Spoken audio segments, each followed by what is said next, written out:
ተወዳጁ እግር ኳስ ተጫዋች ክርስቲያኖ ሮናልዶ የእውነት ግን እስልምናን ተቀብሏል? የእውነትስ ሙስሊም ሆኗል? በዛሬው ቪዲዮአችን እውነቱን የምናይ ይሆናል። እንደሚታወቀው ክርስቲያኖ ሮናልዶ በህዝቡ ዘንድ ከፍተኛ ተወዳጅና አድናቆትን ያገኘ አስገራሚ ተጫዋች ነው። ክርስቲያኖ ሮናልዶ ወይም CR7 ባላንዶርን ለ5 ጊዜ ማሳካት የቻለ የዓለማችን ብቸኛ ኮከብ ተጫዋች እንዲሁም ከፍተኛ ተከፋይ ነው። ክርስቲያኖ ሮናልዶ በ2018 ዓለምን ጉድ ያስባለውን የዓለማችን እጅግ በጣም ውድ የሆነውን የእጅ ሰዓት የገዛ ሰው ነው። ይህ ሰዓት በከበሩ ማዕድናት የተሞላ ሲሆን ከማዕድናቶቹ መካከል ዳይመንድ እና ሩቢ ይገኙበታል። የዚህ አስገራሚ ሰዓት ዋጋም በሚያስገርም ሁኔታ 500,000 የአሜሪካን ዶላር ሲሆን ወደ ኢትዮጵያ ሲመነዘር 62 ሚሊዮን ብር ነው። እኔም ደንግጬ ነበር፣ አንዳንድ ጓደኞቼም ደንግጠው ነበር። አስባችሁታል? 62 ሚሊዮን ብር በእጃችሁ ይዛችሁ ስትሄዱ እኔም አንድ ቀንማ ይሄን ሰዓት መግዛት አለብኝ። አይዞሽ ገለቴ፣ አይዞሽ በቃ ምን ማድረግ አይቻልም።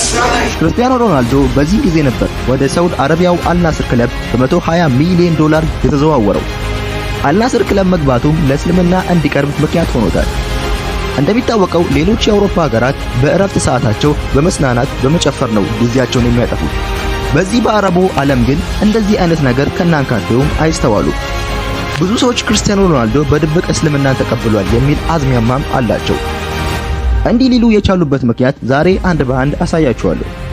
በመጀመሪያ ደረጃ ሮናልዶ እስልምናን ተቀብሏል ያሉበት ምክንያት ሮናልዶ በትርፍ ጊዜው የተከበረውን ቅዱስ ቁርአን ሲማር የሚያሳይ ምስል ብዙ ወጥተዋል። እንዲሁም ሮናልዶ በብዙ መድረኮች ላይ ለኢስላም ልዩ አክብሮት እና ፍቅር እንዳለው ተናግሯል። ሌላኛው ደግሞ ሰዎች የሚያነሱት የክርስቲያኖ ሮናልዶ ትልቁ ልጅ ሮናልዶ ከሚስተር ቢስት ጋር ባደረገው የቃለ ምልልስ ሚስተር ቢስት አንዳንድ ጥያቄዎችን ሲጠይቀው ኢንሻአላህ እያለ ሲመልስ ታይቷል። አስባችሁታል?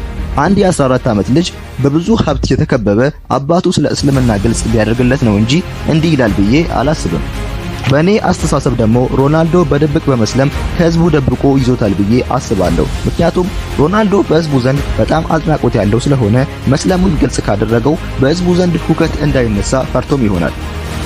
ለማንኛውም ከሰለመ አላህ ይቀበለው እያለን ካልሰለመ ደግሞ አላህ ቅናቸው መንገድ ይምራው እያለን በዓለማችን ከ1 እስከ 10 ቆንጆ ሴቶችን ምርጥ ቪዲዮ ሰርችላችኋለሁ ማለት ነው። የኮሜንት መጀመሪያው ሴክሽን ላይ ሊንኩን አስቀምጥላችኋለሁ፣ ገብታችሁ እዩት። በዛሬ ያስኩላችሁ ቪዲዮ ይሄን ይመስል ነበር። ከተመቻችሁ ሰብስክራይብ በማድረግ ቤተሰብ መሆን ትችላላችሁ እያልኩኝ በሚቀጥለው ምርጥ ቪዲዮ እስከምንገናኝ ድረስ ፒስ።